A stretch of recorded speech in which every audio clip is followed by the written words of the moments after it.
Zuen privilegietatik pertsona guztion duintasuna borrokatzen duen indarra, ustela dagoena eraberritzeko ausardia duen arnasgunea, zapalduen ahotsaren bozgorailu eraikitzailea.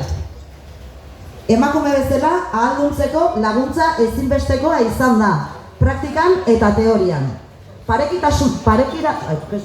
Parekidetasunaren bidean urrats erraldoiak emateko aukera eman digu, eta komunitate baten partaide sentiaraztea. Ni herri honetara etorri nintzanean langile mugimendutatik netorren gehiago euskaltzaletasunetik. Hemen emakumeen borroka ezagutu nuen, amantalak jantzi eta kalera, protesta. Egur ere jasotzen zuten, baina tinko mantentzen ziren. Haiek jarri zizkiaten oinarri feministak, eta gero egin duten guztia, horereta sin parar. Azken egunetan, horeretan galdera simple bat egin diegu hainbat emakumei, eta galdera izan da, ea horeretako mugimendu feministak zer eragina izan duen bere bizitzan. Borroka feministak ez duela etenik argi uzten dit, beraz aurrera eta animo.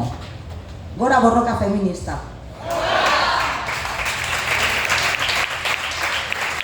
Babesa, konplizidadea eta arrotasuna. Beraiek gabe, emakumeon bizitza desberdina izango litzateke. Beraien borroka eta eskaintzen diguten babesari esker, indarra ematen digute senyoro baboso guztiei aurre egiteko. Gora borroka feminista, gora gure herriko mugimendu feminista. Horeetako asamblada feminista, zuenak dira jaiak, gureak dira kaleak. Gora borroka feminista! Gora! Eta orain ikusten duzue hemen izaro margolaria daukagu, zuentzat oparitxo bat egiten ari da zuzenean, artista denean izugarri gauza polita egingo du, eta zuentzat izango dena noski.